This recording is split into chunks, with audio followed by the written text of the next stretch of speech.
Et si Lucy n'avait jamais rejoint Fairy Tail, voilà les amis un parfait sujet pour commencer ce tout nouveau concept sur la chaîne, le Fairy Tail multivers. On va traverser ensemble les amis au fur et à mesure des épisodes et de semaine en semaine les différentes timelines possibles dans l'animé et le manga de Fairy Tail. On va s'intéresser dans chaque épisode à un seul événement précis qui pourra concerner l'histoire, les personnages, les différentes timelines, les différents guides et surtout un moment précis qui s'il avait été modifié à ce moment-là aurait pu en tout cas faire beaucoup de changements positifs ou négatifs dans le reste de l'histoire. Ne perdons pas plus de temps les amis. Si vous aimez Fairy Tail, l'animé, le manga bien évidemment aussi, mais différents concepts et si vous êtes hypé par ce concept là, je vous laisse vous abonner et cocher la cloche et surtout bombarder les pouces bleus les amis si vous voulez bien évidemment un deuxième épisode plus tard. Et on part maintenant du coup les amis dans le premier épisode du Fairy Tail multivers et si Lucy n'avait jamais rejoint Fairy Tail. Si Lucy n'avait pas rejoint Fairy Tail, cela aurait fait basculer le destin de notre guilde, de notre histoire et ses différents personnages. Lucy avait quitté le foyer familial pour fuir son père et prendre ainsi son indépendance, en rejoignant une guilde et plus particulièrement celle de Fairy Tail, celle qu'elle admirait tant. Dans notre timeline, Lucy a rejoint Fairy Tail avec toute l'histoire que nous connaissons déjà. Mais imaginons ici une deuxième timeline où Lucy ne rencontre pas Natsu à Argeon et ne rejoint donc pas Fairy Tail à ce moment précis. Elle ne serait donc pas devenue le personnage emblématique et principale narratrice de l'histoire, aux côtés de Natsu. Natsu et Happy seraient arrivés à Argeon pour rechercher des informations sur un soi-disant salamander qu'ils prenaient pour Ignir à la base sans tomber sur Lucy. Ils auraient rencontré Bora et seraient partis dans la foulée sans se préoccuper de son business. On peut donc supposer que Bora aurait pu continuer ses sales coups pendant encore un certain temps, sans les interventions de base de Lucy et de Natsu.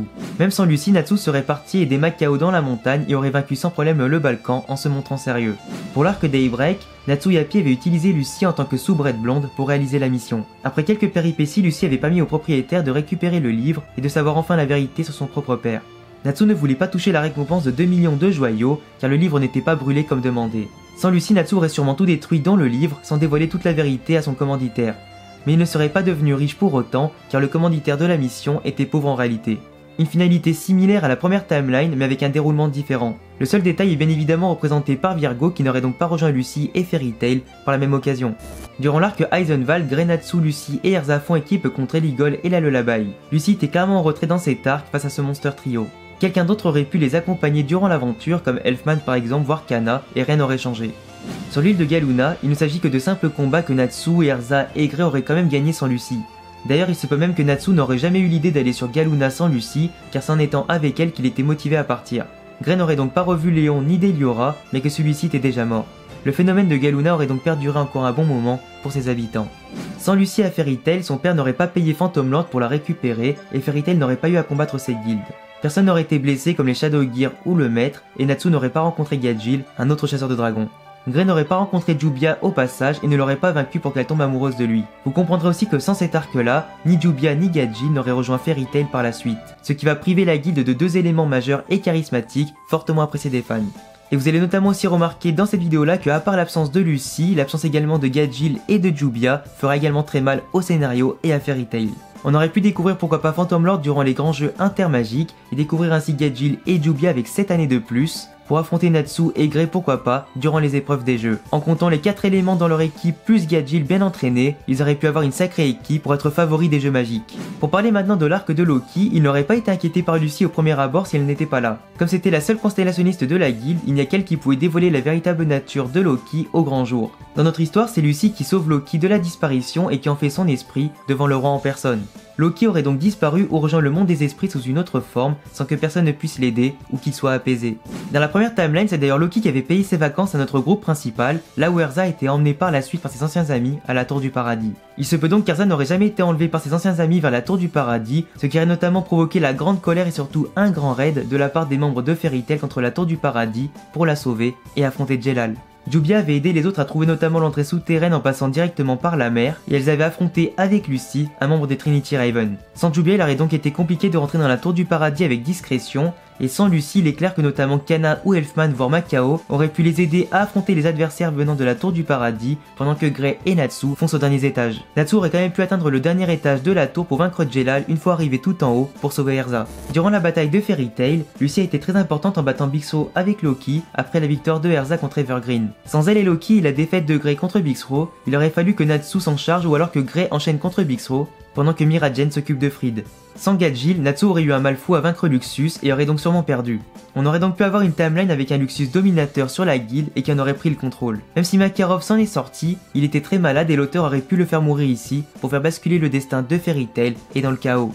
Il aurait pu éventuellement développer plutôt l'astuce de Natsu pour manger la foudre de Luxus, même si bien évidemment avec ça elle aurait été quand même totalement inférieure à Luxus, qui était au passage bien plus fort que Natsu, Erza ou encore Miragen. On imaginera quand même une timeline où Luxus revient à la raison ou un bullshit du genre pour s'en sortir. Avant en tout cas de me donner en commentaire ce qui vous conviendrait le plus par rapport à cet événement ici. Durant l'arc Horazon 16, Angel aurait été un adversaire très puissant à affronter, et sans Lucy et Loki qui possèdent un pouvoir équivalent, ça aurait été difficile de gagner. On imagine que Miragen aurait sûrement accompagné le groupe à la place de Lucy et aurait bien compensé son absence. Sinon, en l'absence de Lucy, il n'y a pas forcément de changement pour la suite. Sans Lucy à Fairy Tail, il n'y aurait pas de Lucy version Edolas non plus, qui a pourtant bien aidé la guilde à se développer et à tenir le coup dans ce monde précis. Sans Gajeel qui a sauvé Erza, Grey et les autres de leur Lacrima avec sa magie, il aurait fallu que Wendy et Natsu s'occupent de tout. Panther Lily n'aurait pas non plus rejoint Fairy Tail à la suite de cet arc-là en tant qu'Exil de chasseur de dragons et aurait fait sa vie avec le reste de son groupe. Tout le monde aurait dû compter uniquement sur Wendy et Natsu pour faire le job, qui étaient d'ailleurs eux-mêmes déjà en grande difficulté de leur côté. Mais globalement, ils auraient quand même réussi à remplir leur mission et tout est bien, qui finit bien. Lysana justement aurait pu avoir un plus grand rôle en revenant dans son monde d'origine et en ne voyant pas forcément Lucy tourner autour de Natsu en permanence. Avec un futur qui aurait donc rassemblé les deux enfants liés par le destin depuis leur enfance et leurs promesses. Sur l'île de Tenro et pendant l'examen des mages de rang S, sans Gajeel, Lily, Jubia et Lucy, d'autres mages auraient participé à l'examen, mais contre Grimoire Art, ça aurait été plus compliqué. Gildas aurait pu être davantage mis en valeur par le scénario et l'auteur, et Luxus serait sûrement intervenu plus tôt pour aider ses camarades à survivre. Ken, Meldy, sans oublier évidemment Kawazu et Yomazu, représentent quand même de gros adversaires à affronter, qui auraient pu faire de gros dégâts sans être vaincus par nos personnages préférés, maintenant absents de notre nouvelle timeline. L'ellipse de 7 ans aurait eu lieu malgré tout après l'attaque d'Agnologia. L'arc de l'horloge est totalement HS au manga, donc de base il n'aurait pas dû exister en animé, et sans Lucy, encore moins. Durant les grands jeux magiques, Fairy Tail aurait été sûrement représenté par une seule équipe, car sans Jubia, Gajeel et Lucy, on perd ici 3 éléments dont un de l'équipe A et 2 de l'équipe B. Sachant que le reste de la guilde n'est pas forcément très balèze, l'équipe ultime aurait été composée de Natsu, Luxus, Erza, Grey et Miragen. Erza aurait pu affronter Bacchus à la place de Elfman, et Miragen aurait pu affronter Freya sans tricherie de Raventail, qui n'aurait rien pu lui faire par rapport à sa puissance démoniaque. Plusieurs combats n'auraient pas eu lieu comme Wendy contre Shiria par exemple, et Luxus aurait pu aider Natsu contre les dragons jumeaux. Fairy Tail aurait sûrement eu davantage de points, mais avec une équipe au lieu de 2, elle aurait moins fait sensation auprès du public en termes de puissance. Sans Lucy et plus particulièrement sans une art filiale dans cette timeline qui peut maîtriser la magie constellationniste, il est évident que la porte Eclipse ne soit jamais ouverte, et que les dragons de rock ne soient jamais arrivés dans cette timeline ici. Tout comme lui et Lucy du futur dans cette époque. Ultia ne serait donc plus maudite par sa magie, n'aurait donc pas dû s'employer avec une magie interdite pour remonter le temps, et tout le monde aurait été sain et sauf. Sans Lucy à sauver qui avait été enlevée un petit peu plus tôt, Natsu aurait participé à la bataille royale de fin des jeux, et ils auraient quand même fini premier devant Sabertooth. L'arc du village du soleil n'est pas forcément ultra important par rapport à Lucy, mais celui de Tartaros beaucoup plus, et la suite se terminera sûrement très mal. Sans Lucy, Jackal serait encore en vie et aurait pu faire davantage de victimes, et les démons n'auraient pas été ralentis à certains moments. Cela aurait été très compliqué pour nos héros de triompher sans l'aide de Lucy. Sans Jubia et Gajeel, certains démons seraient également encore en vie, et celui du père de Grey également. D'ailleurs, l'intervention de Gajeel et sa transformation notamment durant l'arc Tartaros aurait pu faire aussi davantage de victimes. D'ailleurs, sans Lucy à la fin de l'histoire, le livre de END ne pourrait pas être réécrit pour sauver Natsu, qui sera potentiellement mort ou disparu à cause de ça. Sans Lucy, lors de la dissolution de la guilde, il se peut qu'elle ne se soit jamais reformée, même si Natsu est revenu et que certains membres s'étaient réunis quand même. Il aurait mis plus de temps à retrouver les autres, notamment Wendy, Carla et surtout Jubia et encore Grey. Ils auraient pu vaincre la guilde noire d'Avatar un peu plus tard, à moins que Grey et Erza n'interviennent rapidement en fonction de leur plan avec Gajeel et le conseil. Dans l'arc final, Brandish des 12 Spriggan n'aurait eu aucune raison d'aider Fairy Tail sans Lucy, et sachant qu'elle possède une magie impressionnante, pouvant détruire les organes internes d'une personne en les réduisant ou en les agrandissant, elle serait littéralement invincible et détruirait Fairy Tail quasiment elle toute seule. Gajeel et Jubia n'auraient pas vaincu ou aidé à vaincre certains Spriggan qui auraient mis en danger tout le groupe. Natsu ne serait sûrement pas sauvable avec sa tumeur de magie ou de démon qu'il a ensuite transformé en END et rendu incontrôlable. Il était vraiment mal en point et sans Lucy, il aurait totalement basculé ou serait mort avant le combat final contre Zélef. Fairy Tail aurait donc perdu plusieurs batailles très importantes et sûrement perdu la guerre. Ils auraient sûrement coulé sous la puissance de Zélef et encore plus sous l'intervention d'Agnologia, sans Natsu et d'autres personnages. Une fin bien sombre pour notre guilde, son histoire et ses personnages, sans son héroïne principale qui avait en main depuis le début les clés de son succès.